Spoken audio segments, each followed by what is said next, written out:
Bismillah, Assalamualaikum warahmatullahi wabarakatuh. Alhamdulillah hamdan katsiran thayyiban mubarakan fi kama yuhibbuna yarda. Asyhadu an la ilaha illallah wa asyhadu anna Muhammadan abduhu rasuluh. Amma ba'd.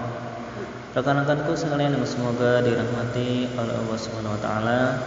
Alhamdulillah kita bersyukur kepada Allah masih diberikan kesempatan untuk bermajelis ilmu, untuk berkumpul bersama orang-orang soleh. Semoga dengan berkumpulnya kita dengan mereka menjadikan sebab kita menuju surganya Allah Subhanahu wa taala. Karena berdasarkan hadis Rasulullah sallallahu alaihi wasallam bersabda, "Man salaka tariqan yaltamisu fihi ilman, sahalallahu lahu bihi tariqan ilal jannah." Siapa yang menempuh jalan menuntut ilmu, maka Allah akan mempermudahkan jalan yang menuju surga. Hadis riwayat Muslim dari Abu Hurairah. Kemudian ada hadis yang menarik bagi para penuntut ilmu. Talabul ilmi faridatun ala kulli muslim. Menuntut ilmu adalah kewajiban bagi setiap muslim. Hadis ini riwayat Ibnu Majah dan Imam Ibnu Abdul Bar dari Anas bin Malik. Kata faridatun di situ adalah kewajiban yang bukan hanya sekedar kewajiban, akan tetapi kewajiban yang ain atau fardu ain.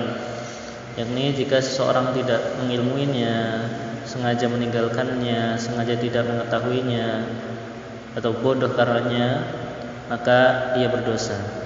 Lalu apakah semua ilmu itu menjadi fardu ain? Tidak. Yang dimaksud di sini adalah ilmu yang apabila tegak agamanya. Maksudnya ketika seseorang itu tidak mengilmuinya, maka tidak akan tegak agamanya. Contohnya misalkan ilmu tentang mengenal Allah, ilmu tentang tauhid, bagaimana Allah itu yang memberikan rezeki kepada kita, Allah yang memberikan hujan kepada kita, Allah yang memberikan keselamatan kepada kita, Allah yang memberikan ketenangan bagi kita, Allah yang memberikan kesembuhan bagi kita. Itu harus kita ilmui. Kemudian bagaimana kita mengilmui tentang sholat kita, karena suatu ibadah itu tidak akan bisa sempurna kecuali dengan ittiba dan ikhlas. Ittiba mengikuti Rasul itu harus dengan ilmu, tidak sembarangan harus berdasarkan dalil, bukan berdasarkan nenek moyang kita dan lain sebagainya. Kemudian ikhlas pun harus dengan ilmu, karena seseorang apabila tidak dengan ilmu maka sulit untuk ikhlas. Nah, nanti ketika kita mengilmuinya maka kita akan bagaimana sih menjadi orang yang ikhlas dalam beribadah kepada Allah Subhanahu wa taala, bagaimana menjadi orang yang khusyuk dan lain sebagainya. Itu harus dipelajari. Kemudian ilmu tentang rukun iman, rukun Islam dan lain sebagainya. Nah, itulah ilmu-ilmu yang dimana nanti tegak agama kita. Makanya kita tidak boleh bodoh terhadap hal itu. Oleh karena itu, karena menuntut ilmu adalah kewajiban, maka ketika di akhirat kelak tidak ada hujah bagi seseorang yang sengaja meninggalkan ilmu. Ketika ia beralasan di akhirat kelak, "Ya Allah, sesungguhnya syirik itu dilarang oleh-Mu ya Allah," maka tidak ada hujah baginya. Maka Allah berkata kepadanya, "Tidak,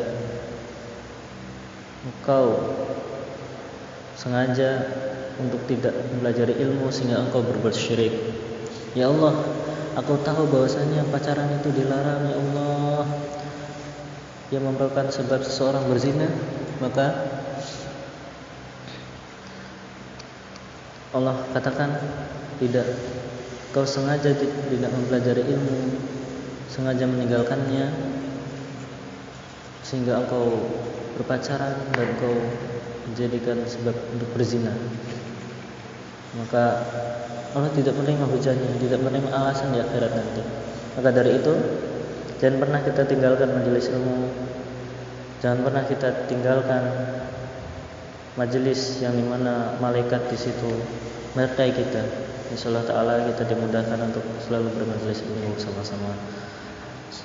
Demikian, semoga ini bermanfaat bagi kita semua. Saya akhiri, wassalamualaikum warahmatullahi wabarakatuh.